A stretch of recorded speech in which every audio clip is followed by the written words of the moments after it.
Sud Radio fait son tour de France. Alexandre Priane.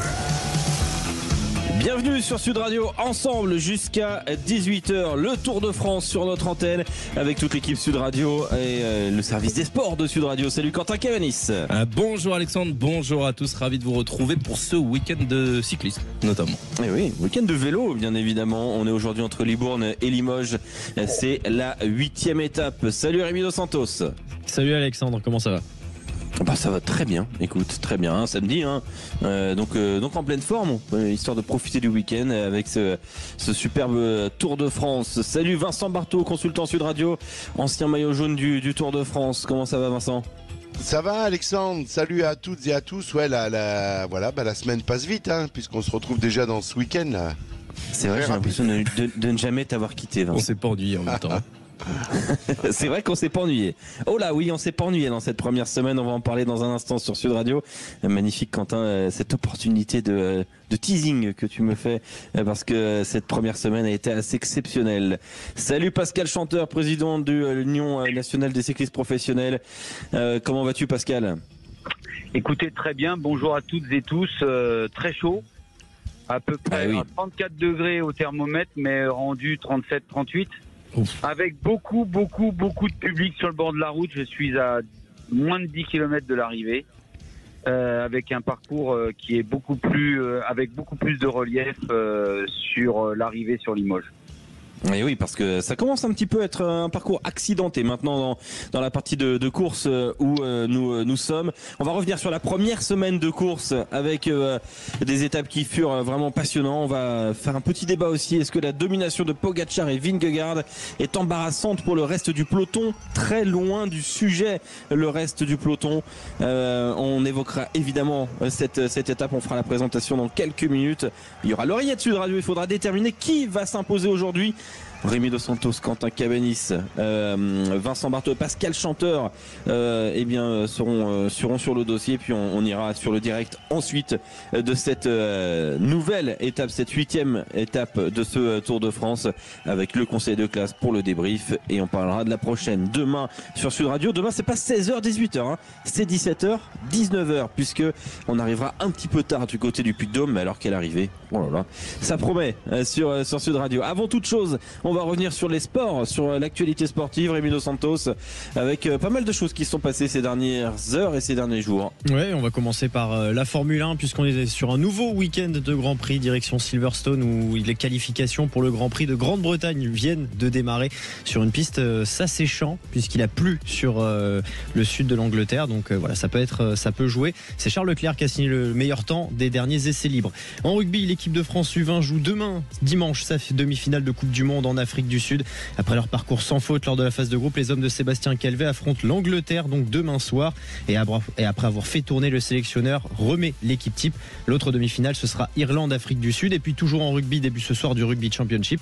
L'Afrique du Sud accueille l'Australie, l'Argentine, la Nouvelle-Zélande pour cette première journée. En tennis, on joue désormais le dimanche à Wimbledon et le programme passablement retardé en raison de la pluie se met petit à petit à jour. Malheureusement depuis hier il n'y a plus de représentants tricolores ni chez les femmes ni chez les hommes.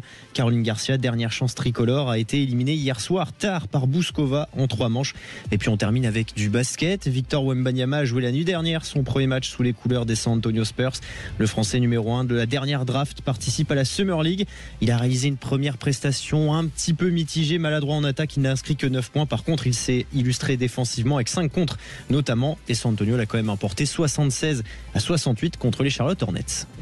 Oui, effectivement, et selon la dépêche de l'agence France Presse, on se fie à ça évidemment. Excellent.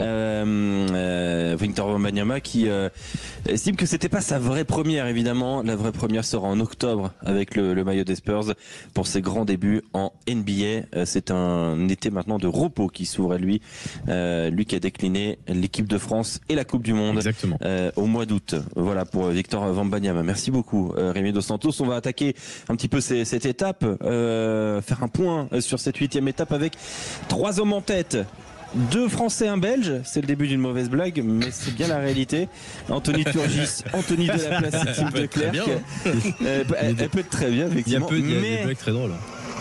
J'ai plutôt envie de dire que l'actualité est forte. C'est un abandon et c'est un abandon qui nous crève le cœur. Rémi Dos Santos. Oui, c'est arrivé il y a quelques kilomètres à peine. Il y a eu un ralentissement dans le peloton, un petit coup de frein de trop et Mark Cavendish est allé au sol. Il s'est tenu la clavicule tout de suite. Il a essayé de se relever immédiatement. Il n'a pas réussi. Il s'est tenu l'épaule et il est resté de longues minutes dans l'ambulance, le regard dans le vague. Mark Cavendish qui disputait bien son dernier Tour de France, qui était tout proche d'aller chercher le record d'Eddy Merckx. Il lui suffit d'une victoire pour devenir le cycliste le plus victorieux sur la grande boucle. Hier, il était deuxième à Bordeaux, battu par Philipsen et bien finalement il ne battra pas ce record. Il restera à 34 puisque malheureusement il a donc dû abandonner Mark Cavendish. Le gros coup dur pour l'équipe Astana et pour le Britannique évidemment. Oui, effectivement. Et oui, Pascal Chanteur qui voulait réagir sur l'abandon de Mark Cavendish. Pascal. Oui, c'est tragique. Chaque jour, on l'explique, Vincent et moi, que le Tour de France, c'est 3 semaines. Et regardez, hier, il était sur le point de toucher son Graal. Et aujourd'hui, c'est la totale désillusion, un abandon après une chute, somme toute anodine, parce qu'il y a des chutes très graves et il en a subi. Mais aujourd'hui, c'était pas le cas et c'est une fracture de la clavicule et un abandon. C'est véritablement terrible pour lui, je pense. Vincent Barthaud, qu'est-ce que ça te fait là de te dire que Cavendish sur le Tour de France, c'est fini maintenant, a priori. Ouais, c'est ça fait mal, mais surtout pour lui parce que vous l'avez expliqué, il avait sûrement en tête de prendre cette 35e victoire et ce record à Eddy Merckx.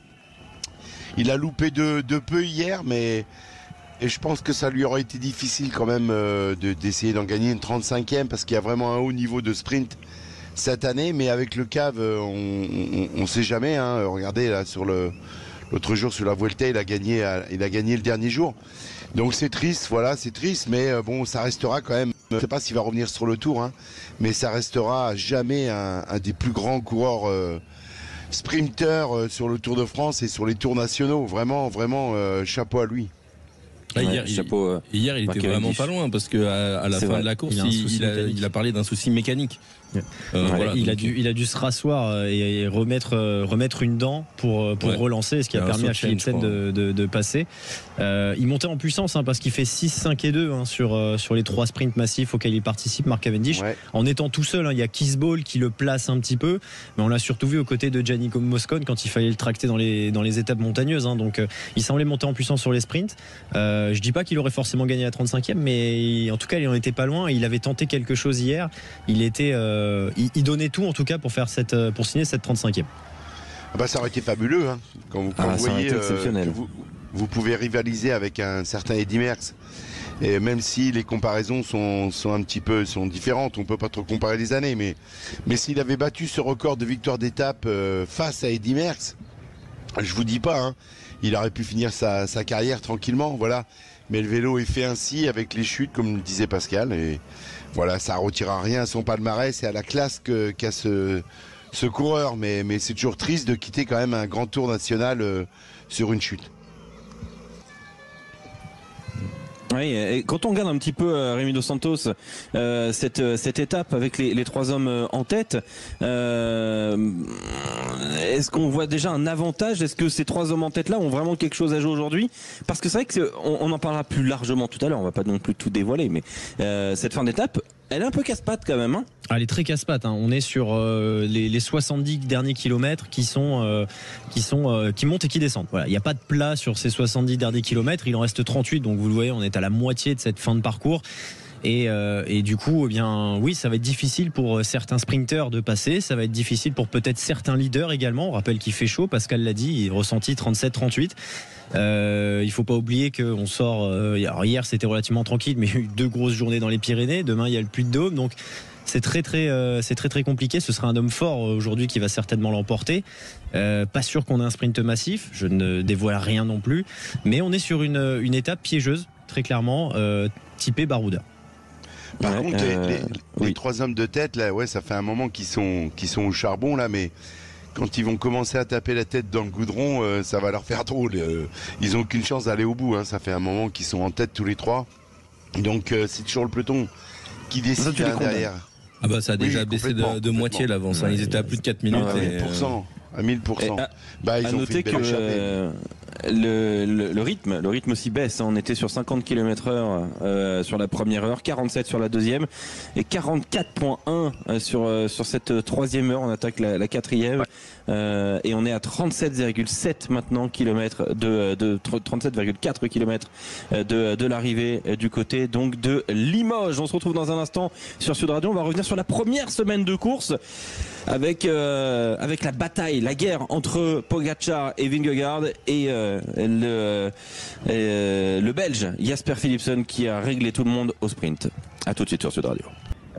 Aujourd'hui, on ne peut pas faire confiance à la condition physique de Jacobsen. Donc, on essaye d'autres solutions, mais je pense que c'est quand même voué à l'échec pour la bonne et simple raison que ça ne sera pas suffisant parce que les 3 de devant, ils seront hors jeu si jamais ils venaient à les rattraper. Et puis derrière, vous avez des coureurs avec les dents longues. Là, je suis sur la ligne d'arrivée et je peux vous dire qu'elle est extrêmement difficile. Elle est en long faux plat, 500 mètres de long faux plat. Il va falloir être très très fort. Et moi aujourd'hui, je donne attention. Je pense Van Der Poel. Chez lui. Non, plus tard, l'oreillette, Pascal.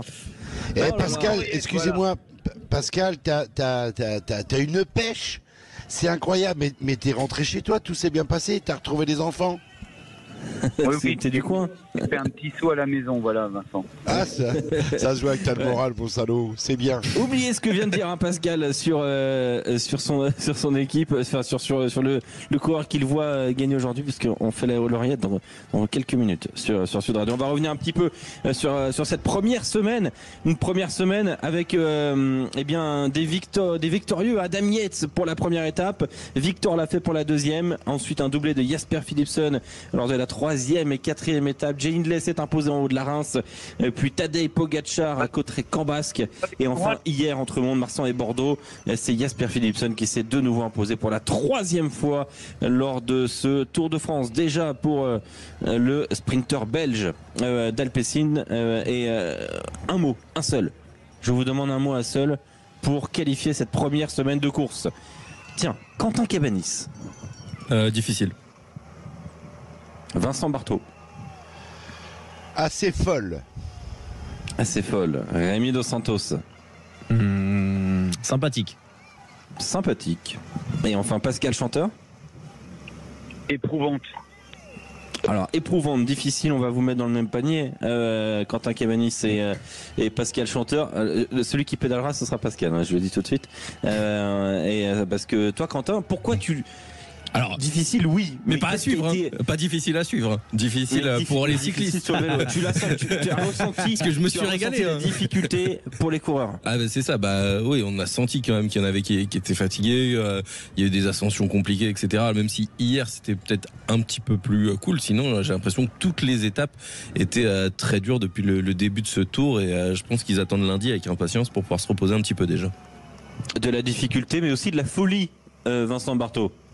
Oui, voilà, exactement, la folie. Oui, parce que on a eu un grand départ dans le Pays Basque. Il y a eu tout de suite des difficultés qui se sont données par rapport aux coureurs, et puis aussi un peu à un moment quand Pogačar a eu une légère petite défaillance. Voilà, on s'est tous remis en question. On s'est dit oulala, qu'est-ce qui se passe? Et puis dans cette deuxième étape des Pyrénées, il a remis les niveaux. Il a attaqué Vingegaard. Donc voilà, ouais, c'était une petite semaine de folie, oui. Une semaine de folie que tu mets sous le nom de Pogačar et Vingegaard. Pascal Chanteur, toi tu as vu une semaine éprouvante pour tout le monde. Quelles furent les étapes les plus difficiles à ton sens? Depuis le départ, dès le départ, hein, je veux dire l'étape au départ de Bilbao, ça a été très dur. La deuxième, très dure. Et puis depuis cette semaine, il n'y a pas de moment de répit, à part une journée où il y a eu l'arrivée au sprint à Nogaro. Tous les jours, les coureurs sont à l'attaque et avec un circuit très accidenté. Ce qui n'était pas le cas auparavant. Et on le voit aujourd'hui. Si aujourd'hui, il y a très peu de velléité, même si ça roulait très vite dès le départ, on aurait pu s'attendre à un groupe d'une quinzaine. Vous savez, il y a des coureurs à plus d'une heure aujourd'hui. Donc, ça aurait très bien pu avoir une échappée d'une dizaine, une quinzaine de coureurs avec de très grands champions. Et on voit bien qu'ils ont laissé partir que 3 coureurs pour laisser très peu de champ et puis rouler un petit peu moins vite. Donc, ils ont besoin de récupérer en sachant que demain, il va y avoir encore une étape difficile. Tu as choisi sympathique, Rémi Dos Santos. Oui. Est-ce que c'est la combinaison de la difficulté et de la folie qui a rendu cette première étape sympathique, cette première semaine sympathique pour toi? Oui, c'est un petit peu. Il y a eu tout ce que j'ai aimé, c'est-à-dire qu'on a eu des étapes difficiles avec des vainqueurs un peu surprises. On peut parler de Victor Lafay. On a eu des massifs très tôt, les Pyrénées, ça a été incroyable les 2 jours, les 2 jours d'affilée, le doublé de Jay Hindley, victoire plus maillot, et Vingegaard qui reprend plus d'une minute à Pogačar, la réponse du Slovène le lendemain, malgré l'attaque des Jumbo, et puis même sur les étapes, sur les sprints, on a eu des gros sprints. D'ailleurs, les sprints massifs sont très durs à lire, à part Philipsen qui est au-dessus. C'est derrière, ça change tout le temps. Le top 10 est toujours différent, donc ça veut dire qu'il y a vraiment énormément de bagarres, donc ça c'est sympa aussi. Il y a qu'hier où je me suis un peu plus ennuyé véritablement, mais c'est pas péjoratif quand je dis ça, c'est que il faut aussi des étapes de plaine et des étapes où il se passe moins de choses. Donc c'est une semaine qui est passée très vite, Vincent le disait tout à l'heure, et c'est pour ça vraiment il y a tout eu dans cette première semaine, et j'ai pris énormément de plaisir. Eh ben tiens, justement, on va écouter Jasper Philipsen. 3 sprints massifs et 3 victoires déjà pour le Belge, qui a écrasé la concurrence lors de toutes ses arrivées groupées. Après, il était bien emmené, c'est vrai aussi, par Mathieu Van Der Poel, un poisson pilote de luxe depuis le départ du Tour. Et le Belge, donc, qui a gagné cette année déjà plus que sur le Tour 2022. 5 victoires en tout sur la grande boucle, et il pourrait prochainement continuer d'améliorer cette marque. On écoute le maillot vert, qui a beaucoup d'avance d'ailleurs dans ce classement des points, qui profite surtout d'un début de Tour de France absolument idéal. C'est un tour de rêve pour nous. D'ores et déjà 3e victoire d'étape. Je crois qu'on peut être fier, très content de la performance d'équipe aussi. Tout se passe vraiment très bien et on continue d'essayer de faire de notre mieux pour saisir d'autres opportunités. Mais pour le moment, vraiment tour de rêve. Un tour de rêve pour Jasper Philipsen au micro de France Télévisions. Un rêve peut-être un petit peu qui tangue, on va dire. C'est ce que dit Jean-François Bourlard, manager de l'équipe Intermarché Circus Wanty, qui n'est pas tout à fait ravi de la façon de courir de Jasper Philipsen, et on va en parler puisque Philipsen s'est donc déjà imposé à 3 reprises, mais il a vu Biniam Girmay, son coureur, Jean-François Bourlard, être un petit peu tassé du côté de Bordeaux, et ça a posé problème au manager de l'équipe Intermarché Circus Wanty, qui estime que Jasper Philipsen doit peut-être courir un peu plus proprement. Je pense qu'il gagne 3 fois et que sur les 3 fois, il y a 3 fautes. Alors il y en a une qui a été sanctionnée il y a quelques jours quand Mathieu Van Der Poel prend le guidon, Biniam Girmay à 70 km/h à 300 mètres de la ligne. Aujourd'hui, à nouveau, on va mettre Biniam dans la barrière, à 20 cm de la barrière. Il doit freiner et presque s'arrêter. Et s'il ne le fait pas, il y a 50 mecs qui sont à terre. Et donc aujourd'hui, moi ce que je reproche à l'UCI, c'est de la prévention en fait. Donc on va encore attendre qu'il y ait un mec qui vole au-dessus des barrières et qui joue sa vie pour sanctionner un coureur. Et ça, je trouve que c'est pas normal en fait. Jean-François Bourlard au micro d'RMC Sport, qui est belge. Je ne sais pas si vous l'avez remarqué. Il y a un indice. Il y a un indice. Pas de gomme, un bonne frite et bonne patate. 70. Il y a un petit indice. Est-ce que Jasper Philipsen gagne en dehors des clous, Vincent Barthaud? Oh, non, parce que vous savez, s'il avait été vraiment dangereux, il aurait été déclassé. Au contraire, aujourd'hui, ils ont plutôt tendance à être très sévères qu'autre chose. Souvenez, l'autre jour, ils ont quand même ils ont déclassé Van Der Poel. Ils ont déclassé Van Der Poel, qui est son poisson pilote. Donc voilà, non, je crois que... Pardon. Voilà. Je vais y arriver. Il y a un moment, sur une arrivée, ça tournait légèrement, donc il a tassé, il en a tassé un. L'autre jour, sur Biniam Girmay, oui, voilà. C'est les 2 fois sur lui. Ouais, voilà. Ouais. Non, je pense que un sprint, ça reste un sprint. Hein. Bon, voilà, faut quand même avoir un respect pour les autres et faire attention. Mais le cyclisme en sprint, c'est un sport de contact presque quand même. Exactement. Encore une fois, il y a des commissaires. Et sachez quand même, ceux qui nous écoutent sur Sud Radio, sachez que les commissaires, ils font pas de cadeaux, ils sont loin d'être faire des cadeaux. Donc quand ils veulent déclasser, ils déclassent. Donc c'est que là, il méritait de ne pas être déclassé. Pascal Chanteur, très rapidement sur ce sujet. Oui, alors très rapidement, il est vrai que nous, les coureurs ont demandé déjà depuis pas mal de temps d'avoir un représentant, un jeune retraité de sprinter, pour pouvoir venir en aide aussi au VAR. Vous savez qu'il y a un VAR, c'est un camion qui appartient à l'UCI où toutes les images sont centralisées, où il peut y avoir des gros plans, pour essayer d'analyser et disséquer un sprint et de venir accompagner la décision arbitrale. Comme l'a dit Vincent, les arbitres, c'est pas spécialement des gentils quand il y a des fautes de fait. Et si là ils n'ont pas déclassé, c'est qu'il y avait une raison.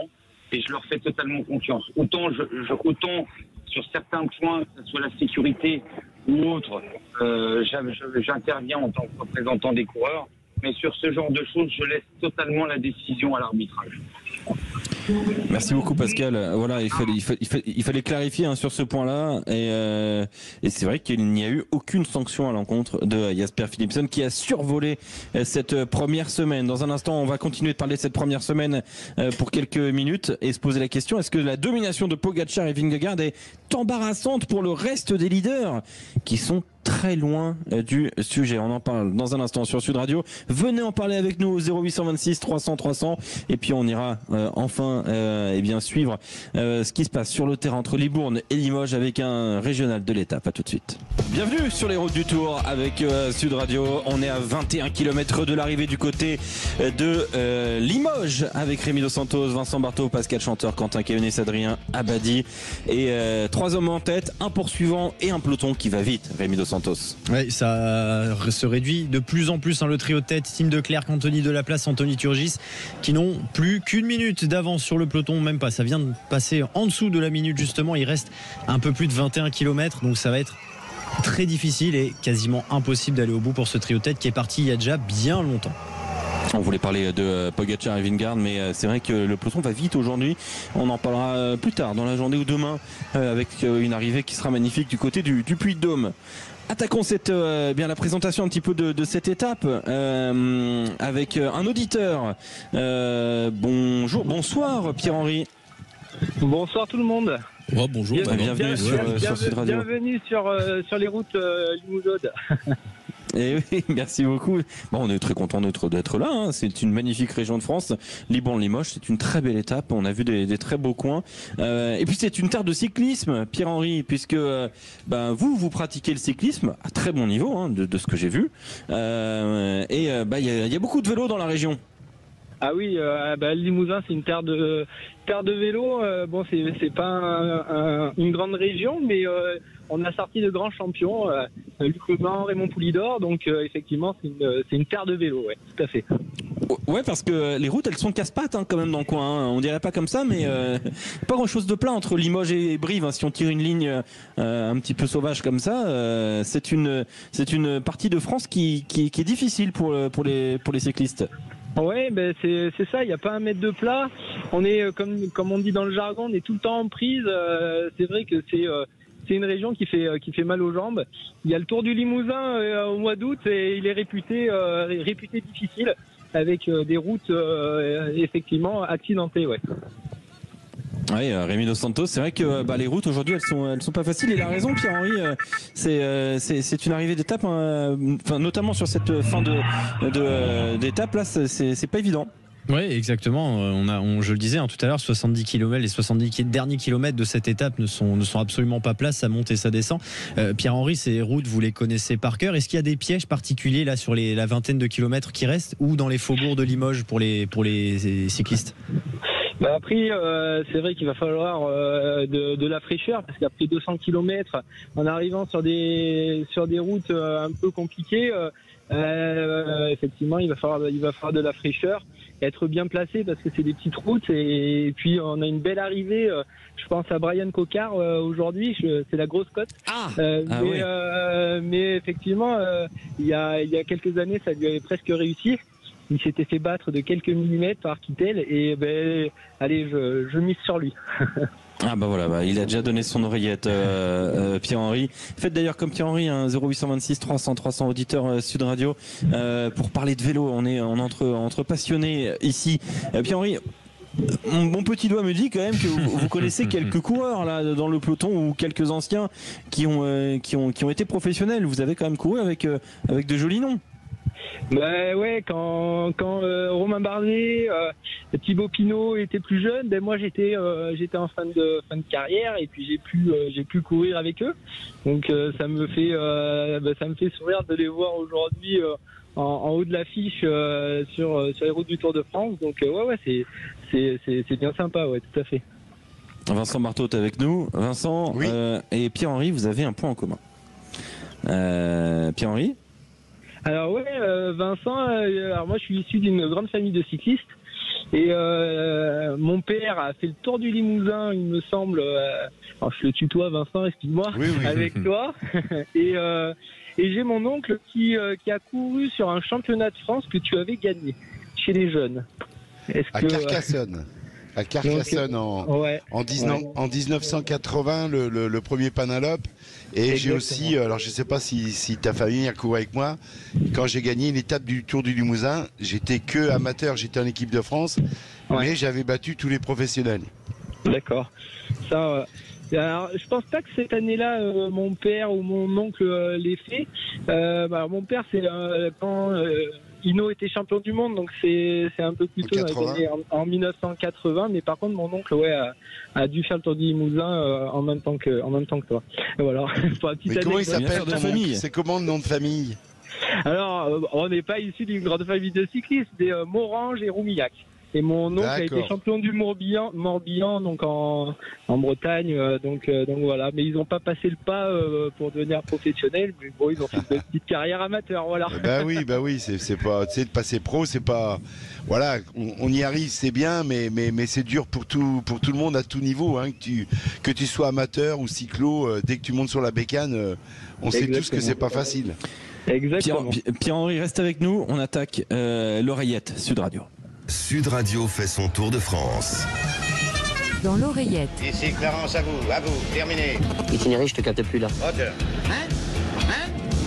Alors si je peux me permettre de te donner un conseil, c'est oublie que t'as aucune chance, vas-y fonce. On sait jamais, sur un malentendu ça peut marcher. Allô. Félicitations, 9 bons pronostics sur 11 dimanche dernier.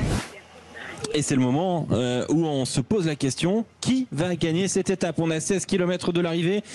Qui va gagner cette étape du Tour de France, cette 8e étape dans ton oreillette, Rémi Dos Santos? On te dit qui? Bien, dans mon oreillette, on me dit Mathieu Van Der Poel aujourd'hui. Mathieu Van Der Poel. Je suis le premier à le dire. Pour Rémi Dos Santos. Ah bon? Et c'est le premier à le dire, effectivement. Pierre-Henri, tu nous as donné tout à l'heure un petit indice. Ouais, dans ton oreillette, on te dit qui du coup? Brian Cocard. Pourquoi Brian Cocard? Parce que il y a quelques années à Limoges, il avait failli faire l'exploit de gagner et l'arrivée comme il les aime. Je pense que voilà, allez, la grosse cote, Brian Cocard. On va être chauvin, on va pas si grosse que ça. On va elle est intéressante, cette cote. Ouais. Il est plutôt bien placé depuis le début sur les sprints massifs. Il est jamais très très loin. Alors il est toujours pas très, top très 5, seul. mais il est souvent très très seul. Mais il est quand même, il arrive toujours à se faufiler, à faire top 10. Ouais. Vincent Barthaud, dans ton oreillette, on te dit qui? Binyam Guirmet. Binyam Guirmet, donc. Le couloir, Intermarché, voilà. Qu'il arrive à pas se faire tasser, quoi. Le pauvre. Là, ça va être un peu plus facile pour lui. Oui, il y a moyen de trouver sa voie pour aller faire un beau sprint. Et c'est une arrivée où il a les qualités pour passer, en tout cas pour être bien placé sur un sprint, effectivement. Moi je te rejoins. Tu sais quoi? Je te rejoins, Vincent. Comme toi, je vais dire Guirmet. Tiens. Voilà. Pascal Chanteur, dont on arrête, on te dit qui? Bon bah.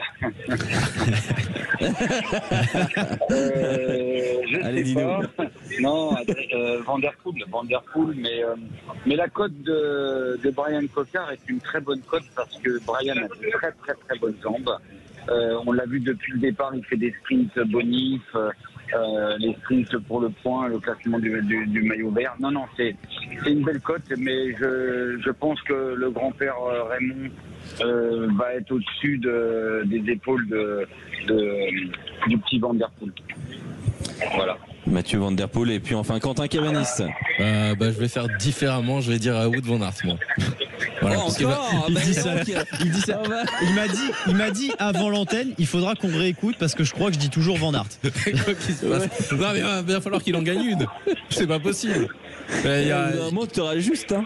Ben c'est ça. Et, écoute, si chaque jour, il y a un moment, la fidélité finira par payer. Mais éparpillé ou par payer par me piller déjà mon compte en banque déjà premièrement, puisque pour l'instant ça marche pas. Mais peut-être par payer aussi. Mais il y a un moment, il a fait du frais hier, il a même pas joué le sprint et ça doit quand même un petit peu le titiller de pas gagner. Donc je pense que là, il va être présent et il faudra compter sur lui. Il faudra compter sur Wout van Aert, selon Quentin Cavanis. Merci beaucoup Pierre-Henri d'avoir été avec nous sur Sud Radio. C'est toujours un plaisir. Avec grand plaisir. Prenez du plaisir pour cette fin d'étape et puis je vous remercie. Merci beaucoup Pierre-Henri. Faites comme Pierre-Henri du côté de Limoges, du Limousin. 0826 300 300. On se retrouve dans un instant sur Sud Radio. Les 13 derniers kilomètres en direct, en intégralité.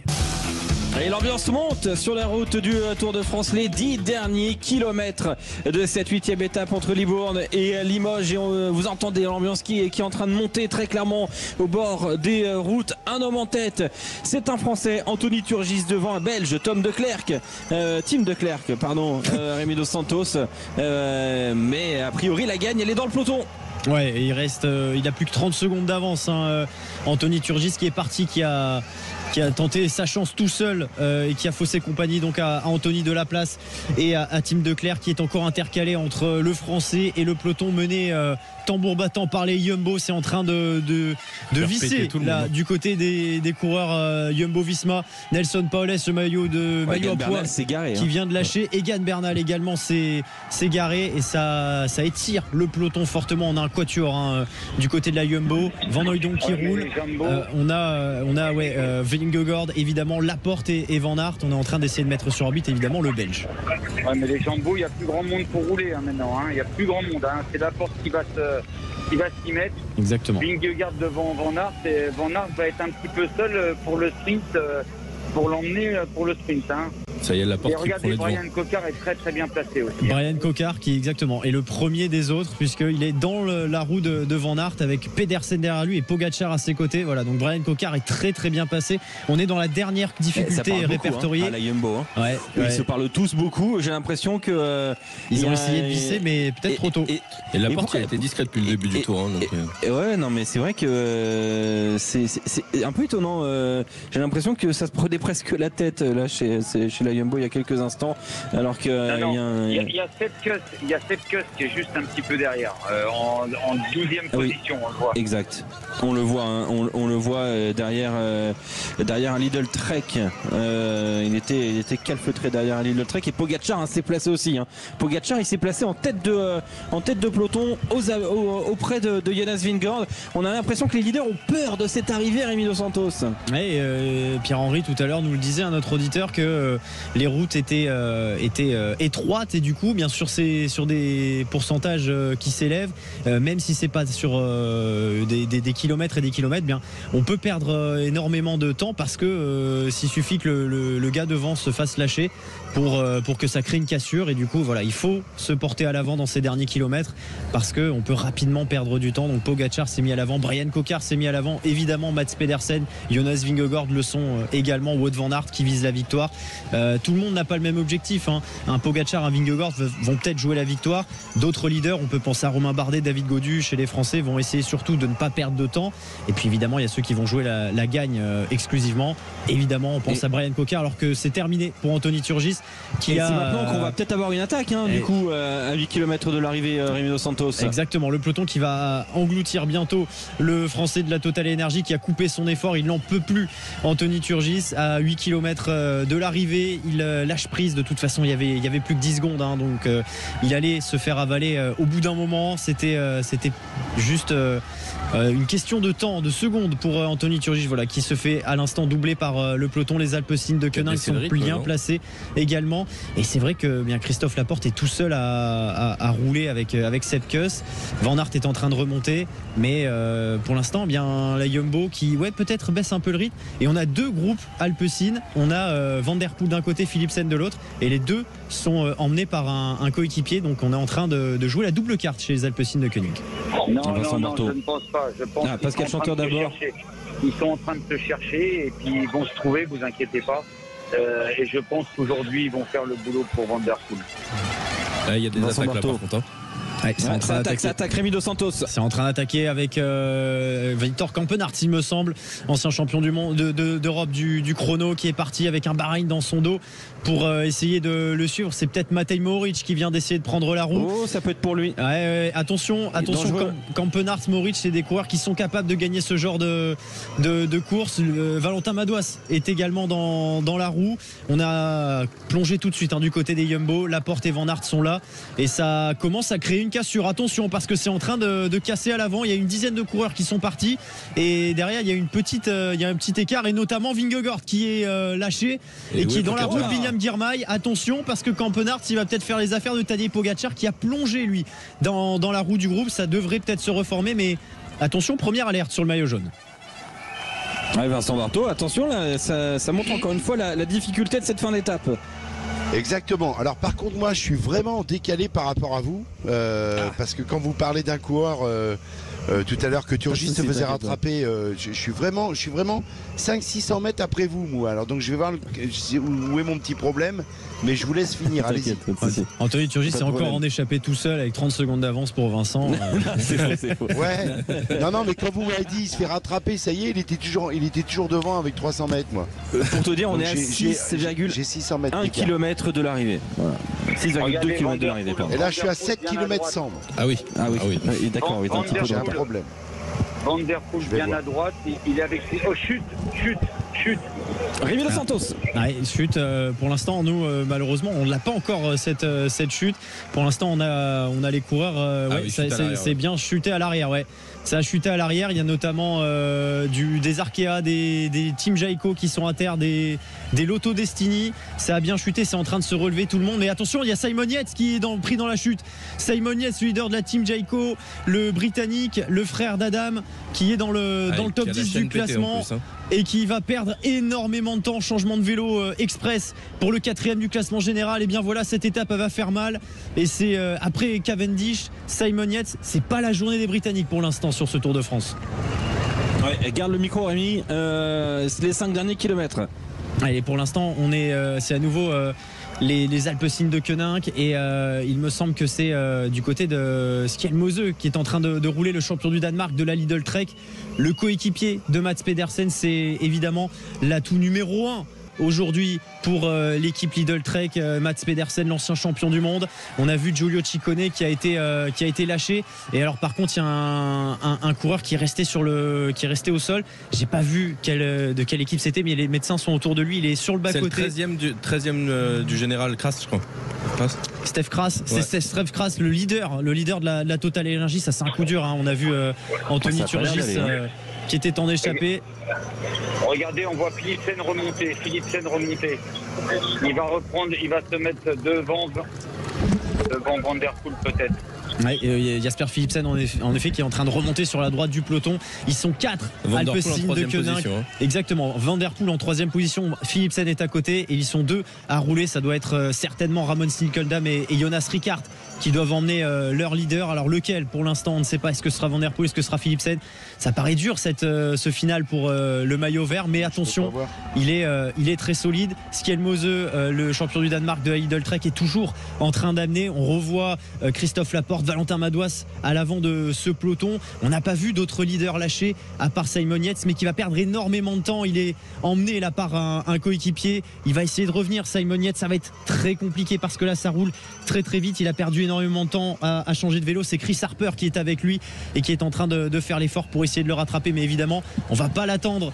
On va pas attendre. On arrive aux 3 derniers kilomètres bientôt, Rémi Dos Santos, hein. 3 derniers kilomètres. Et il y a un groupe avec encore Jasper Philipsen, Mathieu Van Der Poel, Pogacar, Vingegaard. Très difficile à déterminer qui va s'imposer aujourd'hui les 3 derniers kilomètres et l'entrée dans Limoges. Et ça y est, l'entrée dans Limoges avec ce long virage droite. On a fait quasiment demi-tour. Toujours Mathias Skelmose pour emmener avec son maillot de champion du Danemark. Il y a Mats Pedersen avec lui, Kirch, le champion du Luxembourg, qui est là aussi. Il y a une belle composition chez la Lidl Trek. Ils sont 5 encore à l'avant de ce peloton. Les Alpecin de Koenig. Ils ont coché l'étape, j'ai l'impression. Ils ont coché l'étape. C'est vraiment une étape pour Mats Pedersen. Il avait déjà gagné l'année dernière sur le Tour à Saint-Etienne. C'était la 13e étape. Il a gagné encore au mois de mai sur le Giro. Mats Pedersen, il est peut-être un petit peu en dedans d'ailleurs à cause de ces 3 semaines au Tour d'Italie, mais il est là, il va jouer la victoire, lui qui a terminé 10e seulement hier dans les rues de Bordeaux. Mais ce sprint à Limoges, il va lui correspondre un petit peu plus. On voit Pogacar qui fait l'effort pour rester aux avant-postes. Van Der Poel est très très bien placé, vous le voyez, avec Philipsen quand même dans sa roue, hein. Philipsen n'est pas devant lui, donc j'ai l'impression quand même qu'on joue la carte Philipsen chez De Koenig, hein. C'est peut-être finalement Philipsen qui va être emmené par Van Der Poel et non l'inverse. Pour l'instant, Van Der Poel il est deuxième Alpecin, puisqu'il y a encore Jonas Rickard devant. Brian Cocard est à l'avant de ce groupe également. Oula, il est pas mal, hein. Il est très très bien placé, hein. Il est dans la route. Christophe Laporte juste à côté de Wout van Aert, donc ça fait il y a pire, hein, comme voisin à l'approche des 2 derniers kilomètres, puisqu'on est sous la banderole des 2 derniers kilomètres et ça frotte, ça va très vite. On rappelle, hein, c'est un final qui monte et qui descend, c'est très casse-pattes. Ça va être très très compliqué d'aller l'emporter. Et pour l'instant, il y a les sprinteurs. Alexis Renard qui remonte, qui roule devant en tête pour Cofidis. Exactement, ouais. Alexis Renard vient de prendre la tête de ce peloton devant Kirch, le champion du Luxembourg de la Lidl Trek. On est en train de, bien évidemment, du côté des coéquipiers, de s'arrêter chacun leur tour. On a terminé le travail du côté de Jonas Rickard. Ça veut dire que Van Der Poel, avec dans sa roue Jasper Philipsen, va certainement emmener le sprint pour le maillot vert, qui va peut-être aller chercher une 4e victoire en 4 sprints massifs. On s'attendait à ce qu'il y ait moins de sprinteurs. Finalement, eh bien, ça va être une explication entre grosses cuisses peut-être. Laporte avec dans sa roue Wout van Aert. On est bientôt sous la flamme rouge du dernier kilomètre, un virage à gauche avec toujours 3 Lidl Trek pour emmener ce peloton. Le dernier virage à gauche, ça y est, on est dans le dernier kilomètre de cette étape, de cette 8e étape du Tour de France. C'est arrivé à Limoges et ça va se régler au sprint et ça commence déjà à monter. Il va y avoir une toute petite redescente et derrière ça va être 500 mètres avec vraiment où il faudra déployer énormément de puissance, avec Christophe Laporte qui essaye d'emmener du côté de la Jumbo avec dans sa roue Wout van Aert, et derrière à ses côtés il y a Mathieu Van Der Poel qui emmène Philipsen. Ce sera Van Der Poel pour Philipsen du coup. Binyam Girmay qui est un petit peu en retrait, ça va être difficile. Le Van Der Poel qui commence à faire son effort aux côtés de Laporte qui est un petit peu bloqué. Van Aert du coup, Van Der Poel face à Mats Pedersen et maintenant Philipsen qui est lancé dans le dos du Danois. Il est en train de tenir le Lidl Trek dans cette montée finale vers Limoges. Philipsen qui est maintenant à hauteur quasiment, qui va essayer de déborder le Danois. Ce sera une victoire pour Mats Pedersen.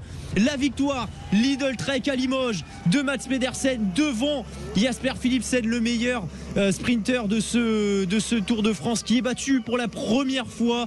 Il aura fallu un travail phénoménal de la Lidl Trek et c'est donc Mats Pedersen qui l'emporte, l'ancien champion du monde, qui signe une nouvelle victoire sur ce Tour de France devant donc Jasper Philipsen, qui va évidemment consolider son maillot vert.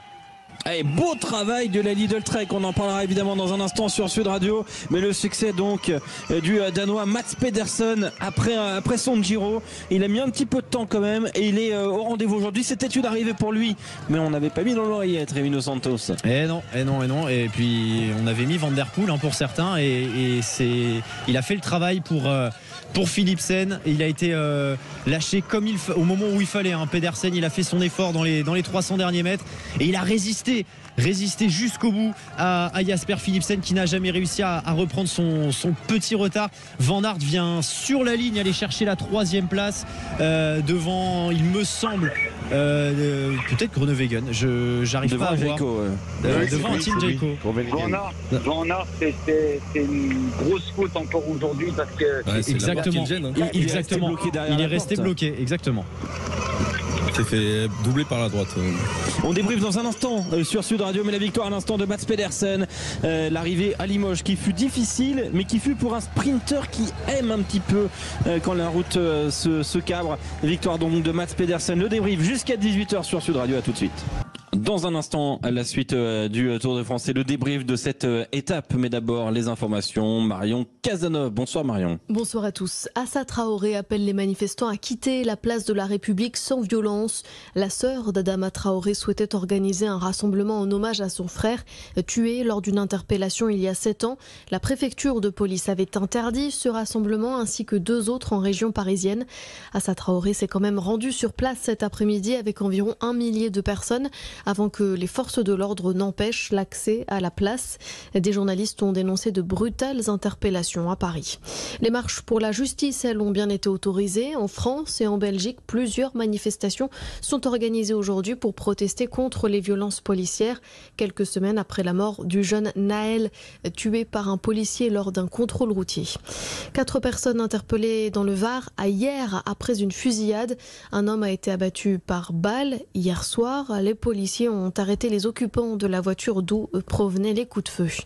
Des dizaines de gendarmes déployés aujourd'hui dans l'Ain où se déroule une rave party sauvage depuis hier soir. Les autorités ont dénombré en tout environ 3000 participants. Le JDD ne sera pas dans les kiosques demain, c'est la 3e fois consécutive. La rédaction a décidé de poursuivre sa grève au moins jusqu'à mardi.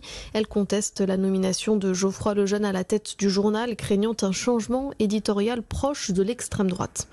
L'équipe de France féminine de football dans l'avion vers Melbourne. Les Bleus se sont envolés tout à l'heure pour l'Australie, où elles font partie des favorites pour la Coupe du Monde qui aura lieu du 20 juillet au 20 août prochain, en Australie donc et en Nouvelle-Zélande. Elles termineront leur préparation le 14 juillet avec un match amical contre les Australiennes. Leur entrée en lice, elle, se fera le 23 juillet face à la Jamaïque.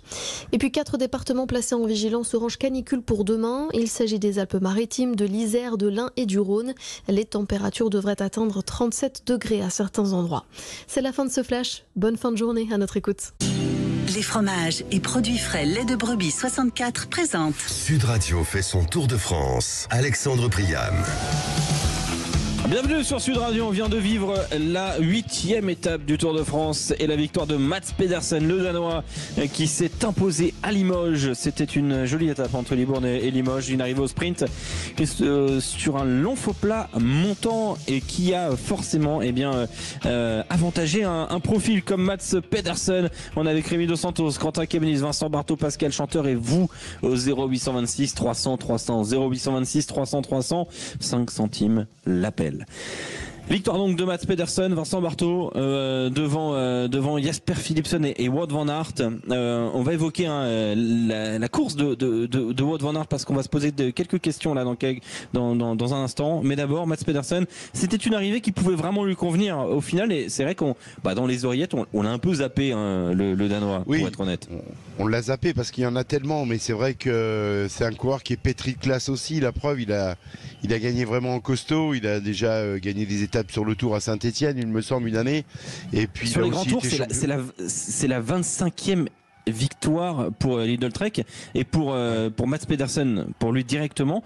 Au total, dans sa carrière, c'est 31 victoires quand même. Oui, exactement. Mais sur le Tour, il avait déjà gagné à Saint-Etienne. Et puis, il a aussi gagné un titre de champion du monde. Donc, c'est un coursier. On sait tous que c'est un mec qui est vraiment très, très fort. Et là, c'est pas c'est pas une surprise de le voir gagner aujourd'hui au sprint, parce que c'était vraiment un sprint de costaud. J'ai une pensée aussi pour Cavendish. Ça a été une arrivée pour lui aujourd'hui, plus une arrivée que les autres jours en faux plat montant comme ça, avec un gabarit léger. Cavendish aurait peut-être pu saisir aussi encore une chance aujourd'hui, mais tout en puissance, Pedersen. Donc voilà, il a peut-être fait un peu moins de travail que les autres ces derniers temps que Jasper Philipsen, puisqu'il a moins fait les sprints, Pedersen. Mais là, il a gagné en costaud et il n'y a rien à redire en fait. Hein. Ouais, Rémi Dos Santos, c'est vrai que bon, on avait vu à l'arrivée là à Limoges, la Lidl Trek avec 5 coureurs bien positionnés, on s'est dit, et donc ça travaille, on sent que l'étape elle est cochée. Alors on a été plus visionnaire sur les 2 derniers kilomètres que sur l'oreillette, on va dire, mais effectivement l'étape était cochée. Est-ce à dire que les 198 km ne servaient à rien? Je ne sais pas, mais oui, ils étaient encore 5 à 2-3 km de l'arrivée, et c'est bien la preuve qu'ils avaient, oui, comme tu dis, coché cette étape, parce que encore une fois, elle était parfaite pour les qualités de Pedersen, et ils ont bien emmené leur leader, même quand les Jumbo avec Laporte et Van Aert, ou les Alpecin avec Van Der Poel, Philipsen, donc 2 duos qui sont somme toute plutôt sympas et rapides. Ils ont pas fait n'importe quoi, et Pedersen il a fait son sprint sans vraiment se soucier de ce qui se passait à côté de lui. Il était sur la droite de la route, et il a fait son sprint, il a tenu face à Philipsen, il a été très solide, et c'est une belle victoire d'équipe. C'est une vraie belle victoire d'équipe, parce qu'ils l'ont bien emmené. Et puis surtout, c'est sur une arrivée comme ça, c'est une question de fraîcheur. Hein. On le voit, tous les équipiers ou les sprinteurs qui ont déjà pas mal fait les arrivées dans cette semaine, on manque un petit peu de jus, ils sont plus fatigués. Le relais de Van Der Poel aujourd'hui, il est pas top, et on le voit qui coince un petit peu. Donc la Jumbo, on a bien bossé aussi depuis un moment, voilà. Et ce sont les équipiers qui ont fait un petit peu moins de travail cette dernière semaine, qui mettent bien leurs coureurs sur orbite, comme Mats Pedersen, qui tout en puissance a montré qu'il était le plus fort aujourd'hui. Le top 10 de cette étape, avant d'aller voir Pascal Chanteur, Rémi Dos Santos. On a le top 10 qui est validé. Exactement, avec donc la victoire de Mats Pedersen devant Jasper Philipsen et Wout van Aert. Dylan Groenewegen est 4e devant son compatriote Nils Seehoff de la DSM Firmenich. Brian Cocard, premier français, 6e devant Jasper De Beust, l'habituel lanceur, poisson pilote de Caleb Ewan. Rasmus Tiller de l'Uno X est 8e. Corbin Strong d'Israël, première tech, est 9e. Et puis Tadej Pogacar est 10e. toujours là. Quel coureur quand même, Tadej Pogacar qui était très très bien placé sur l'arrivée, 7 nationalités dans ce top 10. Tiens, oui, Pascal Chanteur, tu voulais intervenir? Oui, non, je me pose quand même des questions sur certaines tactiques d'équipe. Alors, on a pu faire des reproches à la Jumbo-Visma il y a quelques temps de ça, lors de l'étape de l'arrivée à Cauterets. Mais là, aujourd'hui, Van Der Poel, il n'avait pas été très saignant dans le final. Mais pourquoi? Parce qu'il a fait énormément d'efforts dans les 5 derniers kilomètres. Ouais. C'est lui qui prenait le vent, c'est lui qui a remonté Philipsen. Et je pense que Philipsen, c'était pas du tout un sprint des plus adaptés pour lui. Je pense que j'aurais été le directeur sportif aujourd'hui. En ayant déjà 3 victoires dans l'escarcelle, j'aurais tenté la chance Van Der Poel, parce que Van Der Poel a de très très bonnes jambes, et qu'aujourd'hui c'était une arrivée qui lui convenait beaucoup plus. On le voit d'ailleurs avec Van Aert qui est pratiquement obligé de pas s'arrêter, mais de freiner énormément. Il arrive quand même à faire 3e, donc c'était un sprint d'homme fort, et il en fait partie. Ça c'est plus à mettre, on va dire, au discrédit de, le mot est peut-être un peu fort, hein, des directeurs sportifs d'Alpecin de Koenig qui se sont trompés sur le choix de la carte du jour. Pascal Chanteur, c'est ce que tu retiens. Petite erreur, la tactique dans la préparation de cette étape. Alors moi je suis pas dans les oreillettes des coureurs, certainement que de Christophe Rudolph et que Mathieu a peut-être, et de Bart Leysen. Voilà, certainement que Mathieu pendant l'étape se sentait peut-être pas spécialement bien, et qu'on n'a pas ce genre d'informations. Mais avec ce que l'on a vu depuis le départ du Tour de France, il me semble que Mathieu avait plus les prédispositions pour une arrivée au sprint comme celle d'aujourd'hui. Voilà ce que je voulais dire. Et quand on a, si vous avez suivi, comme nous, la série Netflix sur le Tour de France de l'année dernière, on sait que Christophe Rudolph, je sais pas si je le dis bien, le directeur sportif d'Alpecin de Koenig, est sanguin. Un petit peu chaud. Je pense que ça va être le débrief va être un petit peu corsé, même si peut-être que c'est de son fait aussi. Est-ce qu'on a fait d'erreur? Tu soulignais toi aussi cette erreur tactique, Rémi Dos Santos. On n'a pas misé sur le bon cheval aujourd'hui du côté d'Alpecin de Koenig? Pour moi, cette arrivée était trop dure pour Jasper Philipsen. J'attendais un sprint alors petit comité. Si je regarde le top 10 de cette étape, on a 43 coureurs qui finissent dans la même seconde 43 qui finissent dans le même temps. Moi, je m'attendais à un sprint comme ça, à 30-40, avec peut-être des sprinteurs lâchés, peut-être quelques leaders éventuellement, ou quelques bons baroudeurs, etc. Mais ça me paraissait quand même malgré tout trop dur pour Philipsen. Je m'attendais pas à ce qu'il soit là, et même s'il avait été là, je l'aurais plus vu rouler pour Van Der Poel, dont les qualités, et surtout quand on voit comment il a pu amener Philipsen sur la première semaine, semble être en jambes et aurait pu avoir le gaz pour gagner cette étape. Alors il aurait peut-être été quand même battu par Pedersen, je refais pas l'histoire, mais je pense que intrinsèquement Van Der Poel était plus à l'aise sur une arrivée comme celle-là, d'autant qu'en plus, côté de ça, il y a le côté historique avec Raymond Poulidor, etc. Donc pour moi, ça faisait beaucoup de facteurs qui plaidaient pour Van Der Poel, leader de l'Alpecin cet après-midi. Vincent Barthaud, quand on a revu l'arrivée pour la resituer, Philipsen est donc lâché par Van Der Poel dans le bon tempo, pas de souci. On a Van Der Poel à gauche et Pedersen à droite ou l'inverse, à droite de Christophe Laporte et de Wout van Aert, qui sont au centre au milieu des deux autres coureurs qui ont complété le podium, qui ont fait 1 et 2. Christophe Laporte termine son effort, mais Wout van Aert, au moment où Christophe Laporte a terminé son effort, n'a pas démarré. Et du coup, quand il veut démarrer, c'est trop tard, parce que les deux autres lui bloquent la route, très clairement, puisque eux, ils ont anticipé ça. Est-ce qu'on a une erreur tactique aujourd'hui de la part de Wout van Aert, ce qui est quand même pas trop dans les habitudes du garçon? Et est-ce que c'est peut-être la preuve, encore une fois, qu'il est peut-être pas au top? Oh non, l'autre jour il a montré quand même qu'il était au top. Où il a passé toute la journée devant. Non, là on le voit. Je parle dans l'exercice du sprint. Oui, mais là on le voit effectivement qui termine vite et qu'il arrive vite sur Philipsen et sur Mats Pedersen. Après un sprint, ça se fait pas toujours comme on veut, mais voilà. Il y a du flair. Est-ce qu'il manque de flair un petit peu aujourd'hui? Non, mais de flair, mais je sais pas, c'est pas forcément évident de bien toujours se placer, même si c'est un grand coureur, il sait comment faire, mais c'est le seul qui a un poisson pilante aussi longtemps, parce que les autres, ils se servent de Christophe Laporte, les deux autres. Oui, mais peut-être que Laporte a aussi mal géré un petit peu le final, mais c'est pas une arrivée forcément évidente. Pour Wout van Aert, il a été un petit peu tassé, il finit plus fort, mais intrinsèquement c'était aussi un des plus rapides. Mais encore une fois, oui, il manque peut-être un équipier encore à côté de lui, mais c'est aussi peut-être la condition physique de Laporte qui n'est pas aussi bonne peut-être que les années d'avant aussi. Rémi Dos Santos, je te voyais réagir visuellement. Vous pouvez nous voir, vous savez, sur l'application Sud Radio, sur le site, sur Twitch même. Nous sommes filmés pendant l'antenne. Vous pouvez nous voir, nous faire des petits gestes de sympathie très régulièrement. Rémi Dos Santos, je te voyais réagir. Il y a un cas intéressant quand même là sur Wout van Aert.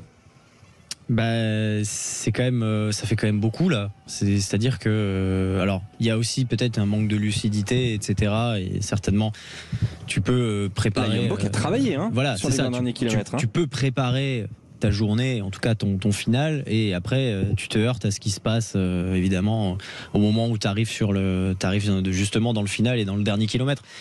Mais ça commence à faire beaucoup pour Van Aert et pour la Jumbo quand même sur les sprints massifs. Alors est-ce que c'est une question de confiance? Est-ce que c'est une question de tactique? Est-ce que Est-ce que Van Aert était peut-être pas un petit peu court? Il est peut-être pas encore complètement récupéré de ce qu'il a fait cette semaine et il voit pas que Christophe Laporte, qui roule déjà depuis très longtemps, hein, quand Laporte l'emmène, il avait déjà commencé à rouler. Surtout que Van Aert, il est quand même, je veux dire, a priori à l'aise quand la route se cabre, un peu plus que peut-être que, enfin, c'est sûr, plus que Philipsen, plus que Pedersen. Il démarre tard, mais il finit plus vite. Hein. Il finit et voilà, il revient, vite, mais il part si tard.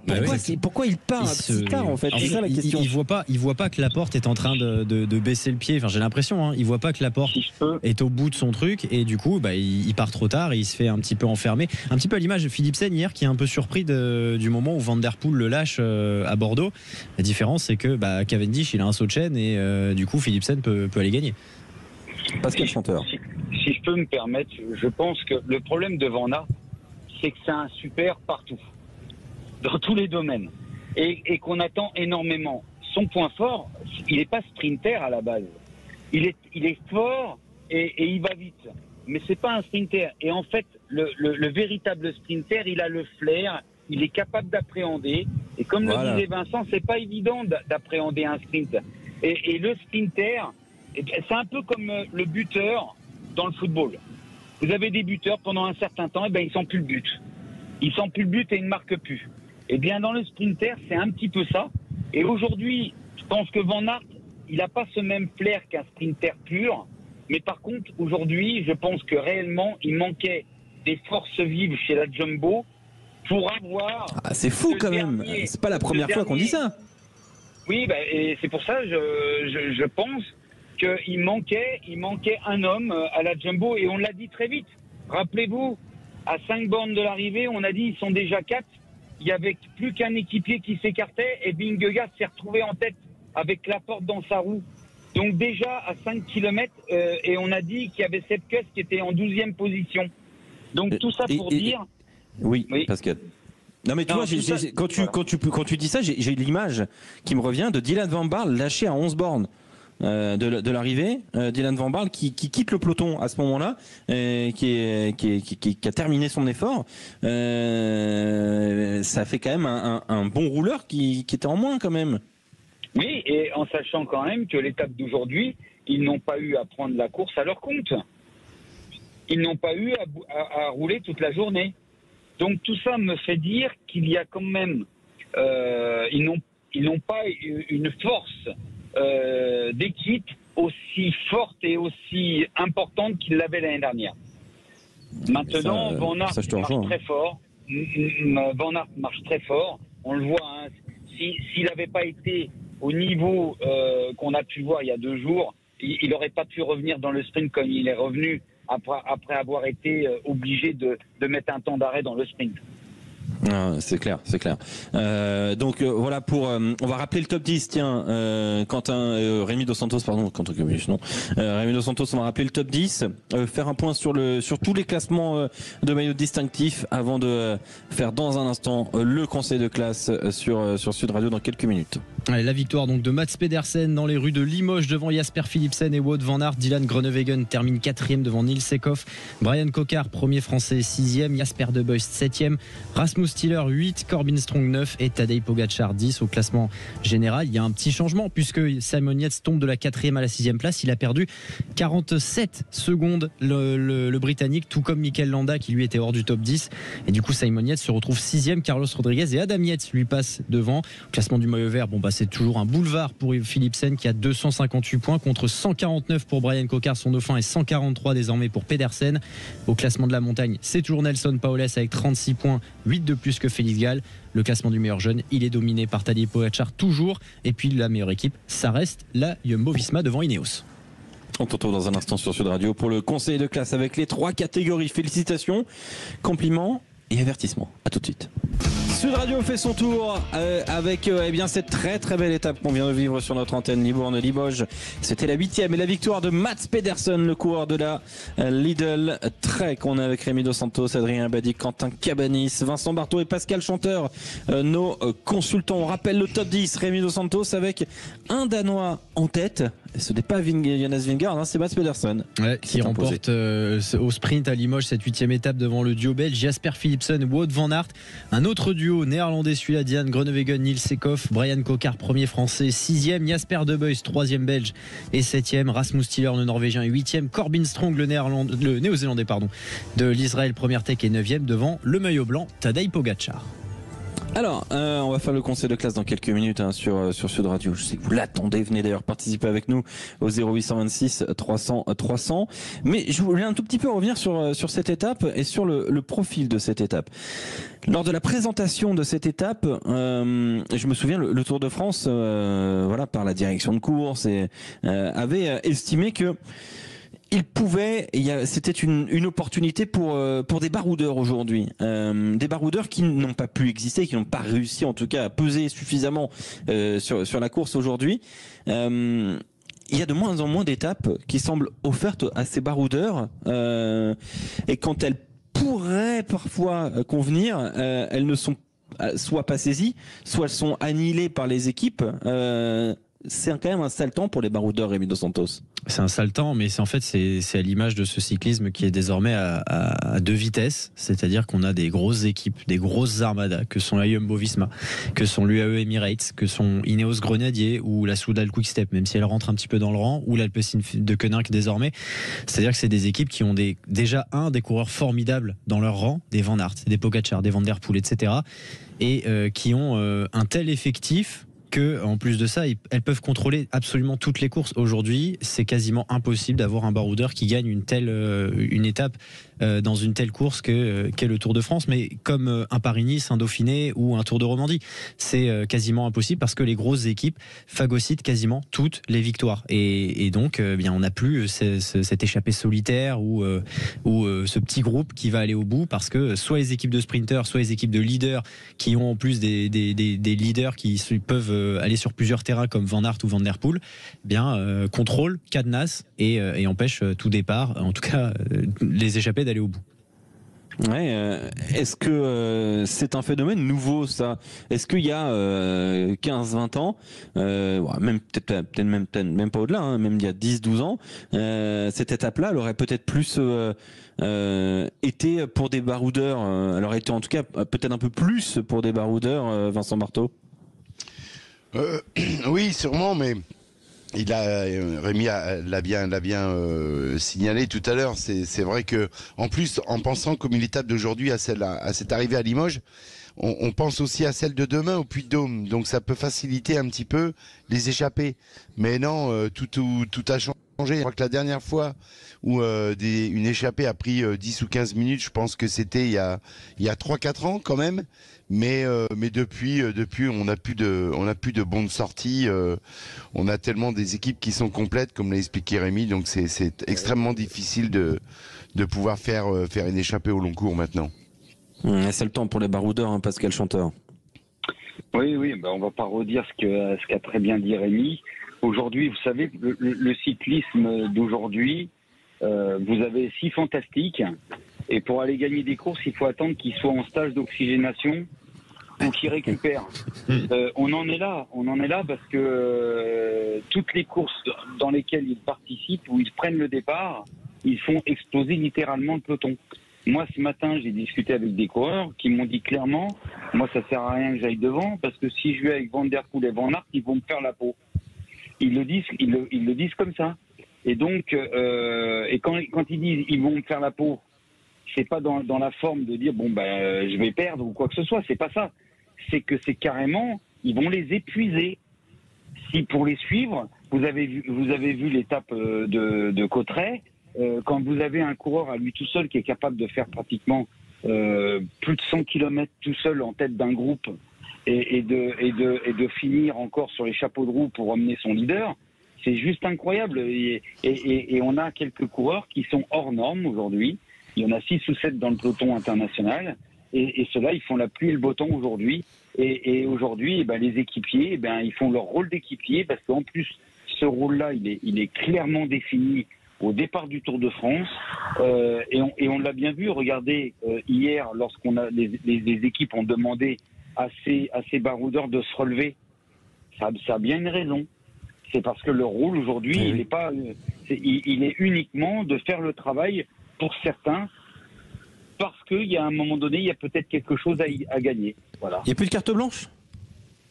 Non. Si, il y a des cartes blanches, mais les cartes il y a des blanches, accords entre Pascal et Vincent. Non, mais il y a des cartes blanches, mais il faut que le coureur qui a cette carte blanche soit clairement en capacité de l'emporter. On ne laisse plus aucune place au doute. Il n'y a plus de carte blanche pour toi, Vincent? Non, mais carte blanche, tout dépend de comment elle est formulée. Si c'est le directeur sportif qui dit OK, vas-y, voilà. Mais des autres équipes, il y a plus de. Non, on fait plus de cadeaux. On le voit depuis certaines années. Là maintenant, tout est contrôlé et autres. Mais c'est vrai que le jour où tu as une carte blanche de ton directeur sportif, faut pas te louper, quoi. Faut aller au bout. Et c'est pas simple. Vous savez, ça a l'air de plus en plus difficile, Pascal. Si je peux me permettre, tout à l'heure, on mettait l'accent sur Van Baarle qui s'était écarté. Mais aujourd'hui, tout est calculé. Van Baarle, si ça se trouve, c'est programmé. Et on lui a dit de finir l'étape tranquille parce que on sait, on a établi un calendrier d'étapes où on va avoir besoin de Van Baarle à tel moment, à tel endroit du Tour de France. Et tout est calculé. Et c'est ce qui fait aussi la différence des fois entre une équipe et une autre. C'est que des fois, vous avez des coureurs qui sont sélectionnés à 2 jours du départ du Tour de France, alors que là, il y a des équipes, c'est depuis l'année dernière, qui savent qu'ils vont faire le Tour de France. Et c'est depuis le début de l'année, c'est depuis la présentation du Tour de France, qui connaissent le relief, qui connaissent les étapes. Et il y a eu un travail de fait, de longue haleine. Moi, j'ai été surpris il y a 2 jours de discuter avec un coureur en lui disant, tu sais, l'étape du Puy-de-Dôme, c'est une étape qui peut te convenir parce que l'étape du Puy-de-Dôme, il risque d'y avoir une échappée à long cours avec peut-être 5-6 minutes au pied du col. Les champions, eux, ils vont se battre derrière, mais vous avez peut-être une opportunité pour jouer la victoire d'étape. Et le coureur, ça ne lui était même pas venu à l'idée. Ça veut dire que lui, ça lui est pas venu à l'idée, mais le pire, c'est que ses directeurs sportifs ne lui en ont pas fait part. Il y a déjà quelques semaines en avant où ils auraient pu reconnaître l'étape, où ils auraient pu s'imprégner du relief, ils auraient pu déjà se préparer psychologiquement parce que de faire la guerre, faire une bataille, vous savez, souvent on dit c'est son anniversaire et il a envie de bien faire, mais ça, c'est pas le matin d'un claquement de doigts qu'on se dit tiens aujourd'hui allez j'y vais. Non, si c'est mûri dans son esprit, tiens, ce jour-là, c'est mon anniversaire et puis cette étape, elle peut me convenir. Comme aujourd'hui, on parlait pour Van der Poel avec son grand-père, ça en fait partie aussi, vous savez.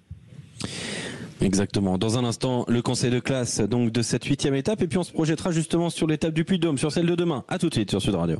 Sud Radio fait son tour. La 8e étape et la victoire de Mats Pedersen la veille du Puy-de-Dôme. C'était une arrivée, Limoges. Aujourd'hui, une arrivée pour sprinter costaud, puissant. Et du coup, le trio, c'est Mats Pedersen devant Jasper Philipsen et Wout van Aert complète le podium. Tadej Pogacar 10e. Jonas Vingegaard toujours en jaune aujourd'hui. Et on en parlera dans quelques instants de ce duel Pogacar-Vingegaard qui pourrait avoir un nouveau temps fort demain. Et évidemment ce sera sur Sud Radio à partir de 17h jusqu'à 19h et non pas 16-18. Demain on décale un petit peu puisque l'arrivée sera tardive dans le Puy-de-Dôme. Tout de suite, le conseil de classe. Sud Radio fait son tour de France. Le conseil de classe. Et cette petite musique du conseil de classe, qu'est-ce que c'est ce conseil de classe? C'est 3 catégories. Les avertissements, on était gentil au début, on disait peut mieux faire, non, maintenant c'est avertissement. Les avertissements, les compliments, les félicitations. 3 catégories et des équipes à placer dans ces catégories-là.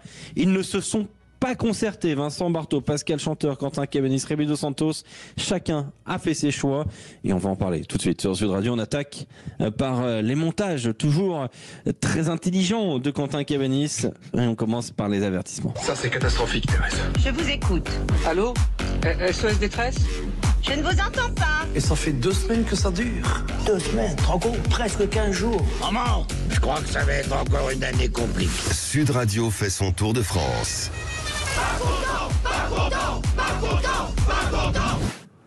Voilà, quand j'avais dit montage très intelligent, je ne l'avais pas écouté.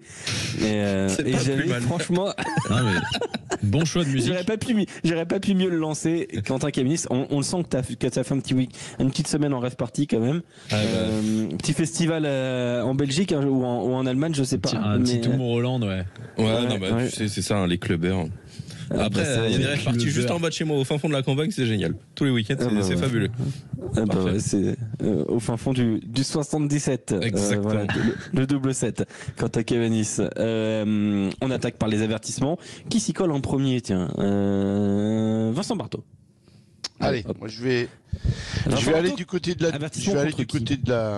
la Jumbo, moi. Voilà. Parce que tiens, pas tous en même temps.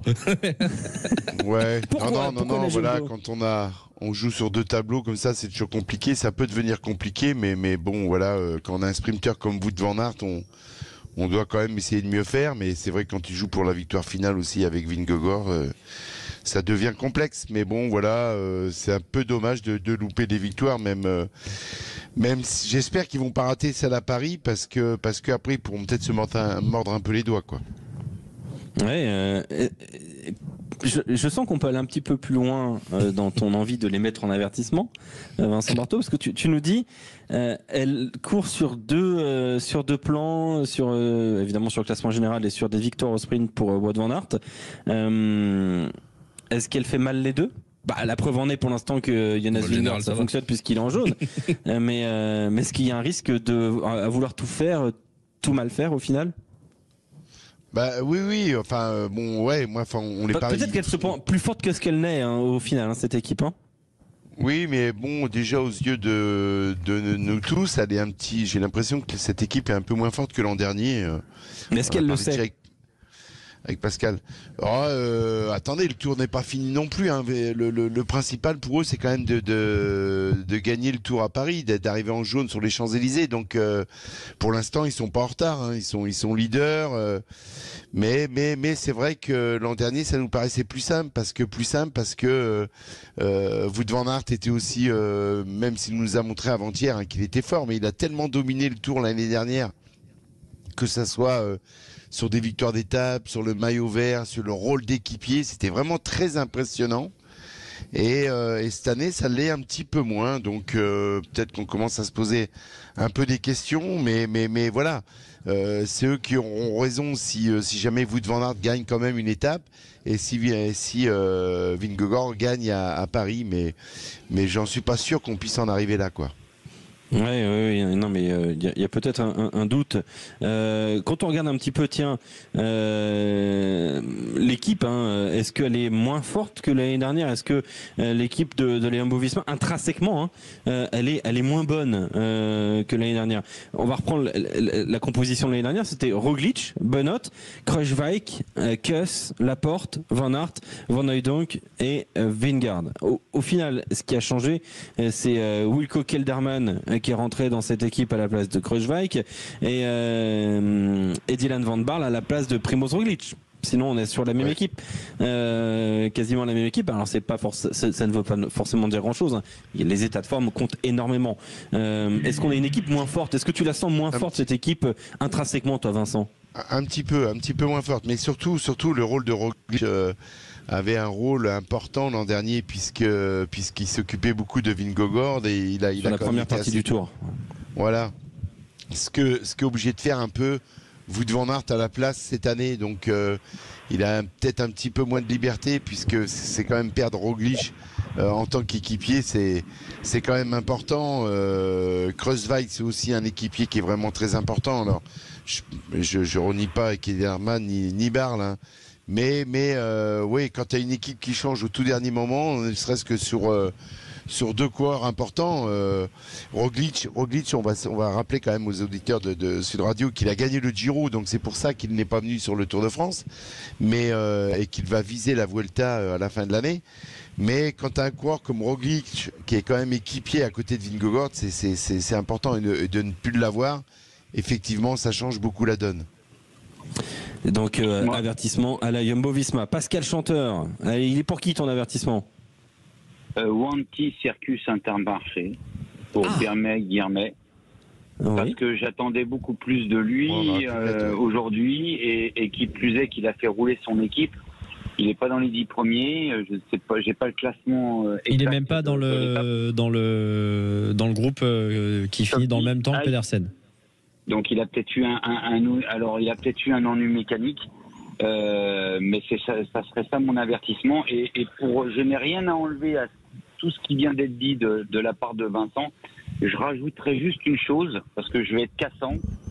La Jumbo fait penser à l'étape des pavés où ils cherchaient tous leur vélo et qui traversaient la route. Un grand souvenir. Parce que depuis le départ, comme l'a dit Vincent, si jamais ils gagnent pas le Tour, ils pourront se bouffer les doigts.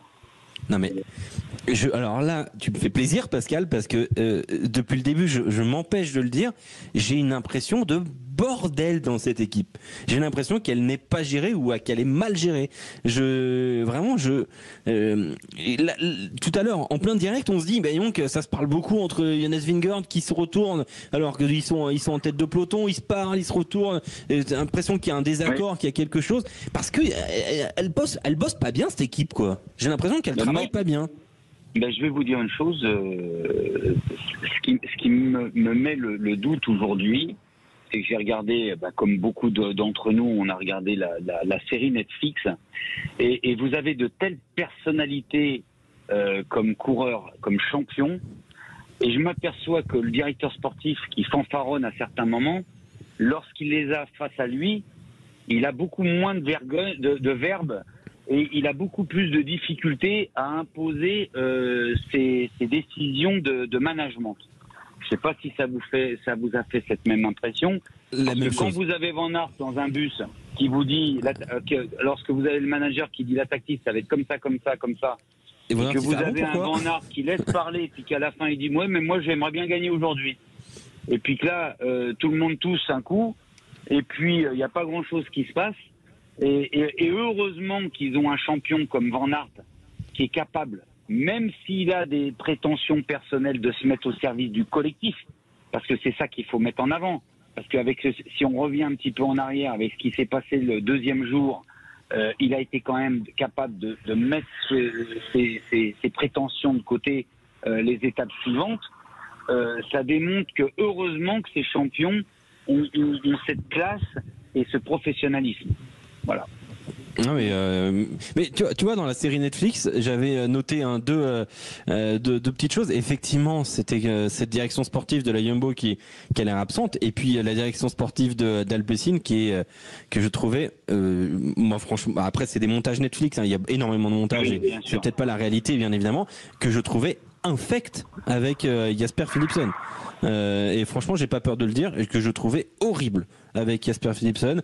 Alors c'est peut-être le montage, et toutes mes excuses si c'est le cas-là, et dans ce cas-là il faut plutôt jeter la pierre à Netflix. Mais alors Jasper Philipsen qui était l'année dernière vraiment humilié au quotidien, quasiment par sa direction. Donc voilà, ils l'ont quand même fait intervenir sur l'idée de Jasper Disaster, le constant désastre de Jasper. C'est quand même bon, c'était un peu terrible quand même à suivre. Du coup on divague, mais donc la Jumbo et Wanty Gobert, Rémi Dos Santos. Et il y en a deux aussi pour moi, la Jumbo, pour tout ce qu'ont dit Pascal et Vincent, parce que ça a l'air d'être un bordel son nom. Et je pense que s'il n'y a pas tant de monde que ça qui s'inquiète à la Jumbo, je parle surtout au niveau du grand public, c'est parce que l'année dernière ça s'est très bien passé et que ça s'est très bien fini. Mais vu ce qui s'est passé jeudi vers Cauterets-Cambasque, j'ai de plus en plus peur pour cette équipe. Et l'Alpecin pour le choix qui a manifestement été fait de privilégier Philipsen plutôt que Van Der Poel, alors qu'on a un coureur qui a le maillot vert quasiment assuré et qui était déjà à 3 victoires. Oui. J'ai pas trop compris, avec une telle arrivée, ça n'avait pas de sens. Quentin Cavigny, t'as quelque chose à rajouter ? Moi, je vais suivre sur la Jumbo, mais j'ai juste une question. On a vu que Laporte s'est mis à rouler très très tôt. On peut pas imaginer que aller sur 500, 600, 700 mètres, Vingegaard roule un petit peu juste avant de laisser Laporte, histoire d'aider aussi Van Aert, qui lui se sacrifie pour lui depuis le début du tour. Est-ce que ça peut pas créer des tensions aussi ? Il arrive déjà pas à rouler à San Sébastien à 500 mètres pour faire gagner Van Aert alors qu'ils sont 15. C'est pas pour rouler aujourd'hui. Ah, mais ça peut pas créer d'autres problèmes aussi entre eux. Mais de toute façon, l'ambiance est pas bonne chez Jumbo, c'est sûr. Tu sens que les deux peuvent pas cohabiter. Enfin, en termes de caractère, c'est quand même mais Van Aert continue à se sacrifier.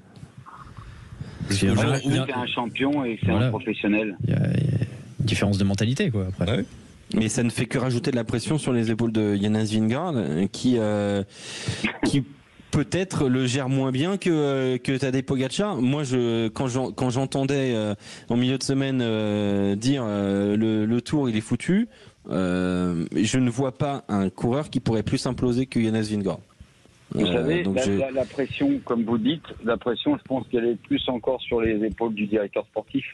Quand vous gagnez, gagnez avec des super champions, et ça Vincent peut en parler, vous êtes le plus grand des directeurs sportifs. Et quand vous perdez, vous êtes la plus grosse pompe à vélo. Et ben peut-être que ça sera une année l'un et l'autre l'année la plus grosse pompe à vélo. Et voilà. Et s'il y a un pompe à vélo, bah il y a un poste à aller chercher, les gars. À la Jumbo-Visma, mais bon courage quand même. Donc avertissement XXL donc Jumbo-Visma qui a été rhabillé pour 10 ans. Mais demain ils vont gagner. Voilà. C'est Sudrayo qui offre, c'est comme ça, c'est notre générosité. La Wanty Gobert aussi et Alpecin de Canin qu'on a tiré à balles réelles. Place au compliment. Si je te dis ça, c'est parce que je t'aime bien. Tu comprends l'histoire? N'oublie pas que tu es un gagnant. Sud Radio fait son tour de France. Et puis avec lui, je suis tranquille. C'est une force de la nature. Entraîné à tuer, il a grandi sur la banquise viking, il a été élevé par des ours polaires. C'est pas tant. Tiens, gagnant. Quentin Cabanis, c'est lui notre gagnant.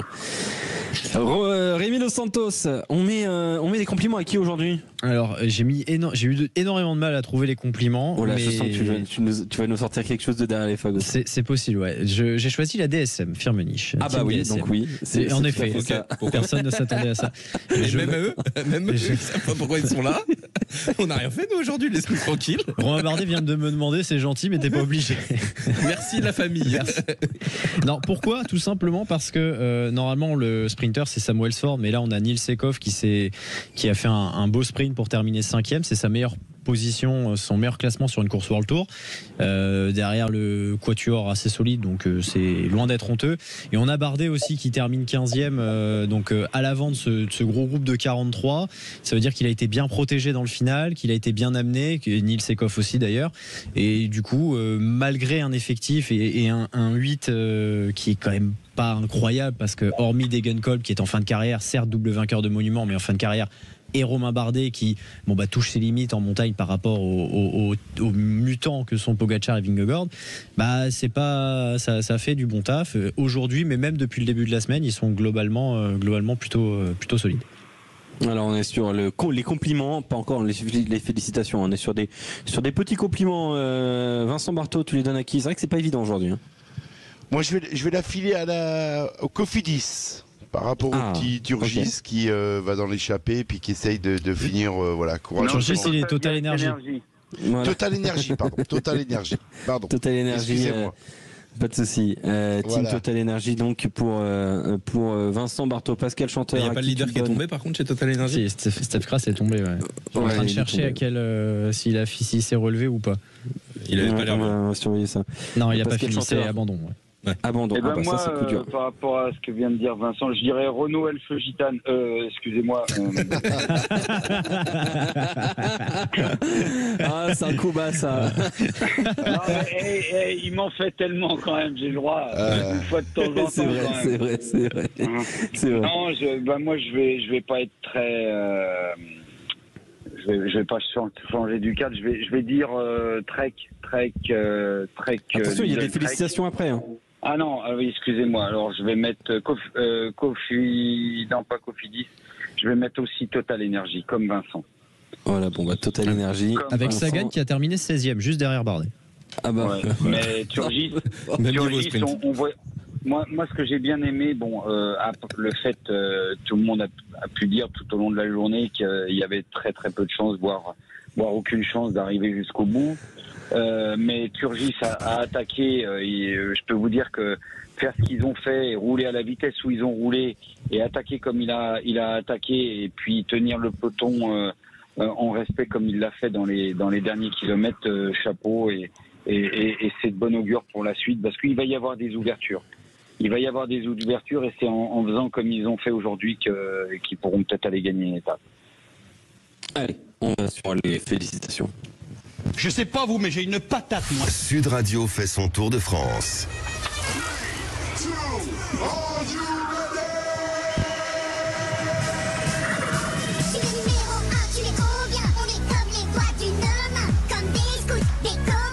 Yeah.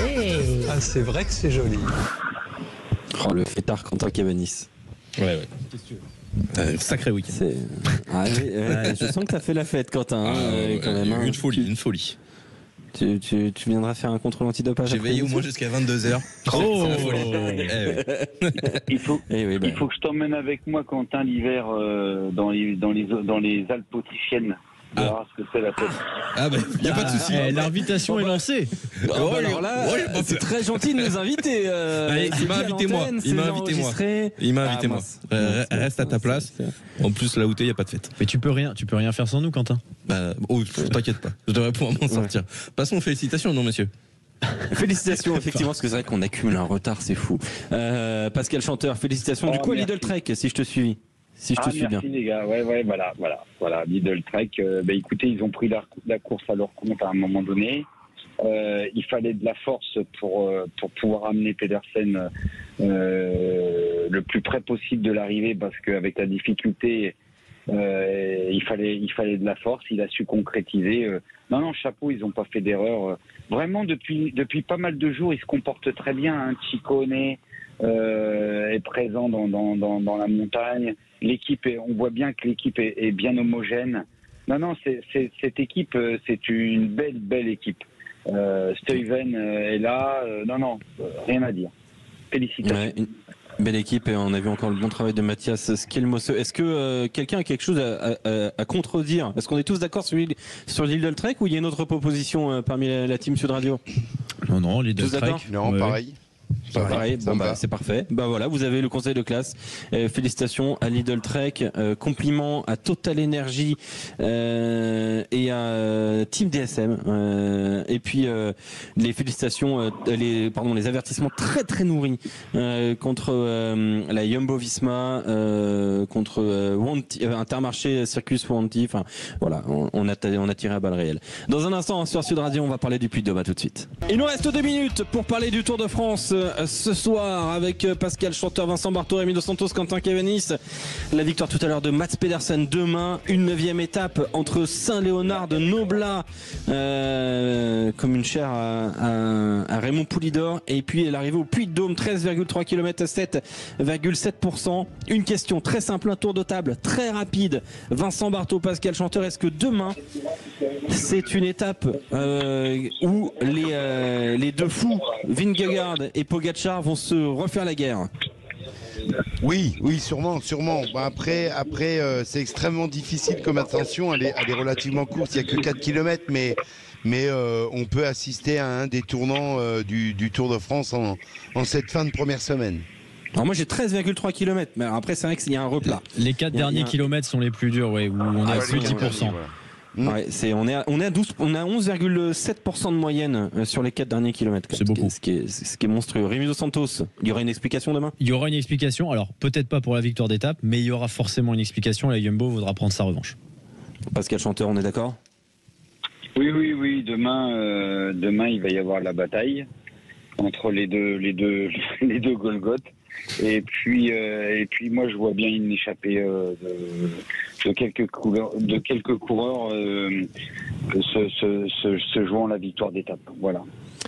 L'arrivée sera prévue entre 18h05 et 18h33. C'est pourquoi nous prendrons l'antenne à 17h demain sur Sud Radio pour aller jusqu'à 19h. Ce sera une très très belle 9e étape du Tour de France avant le premier jour de repos.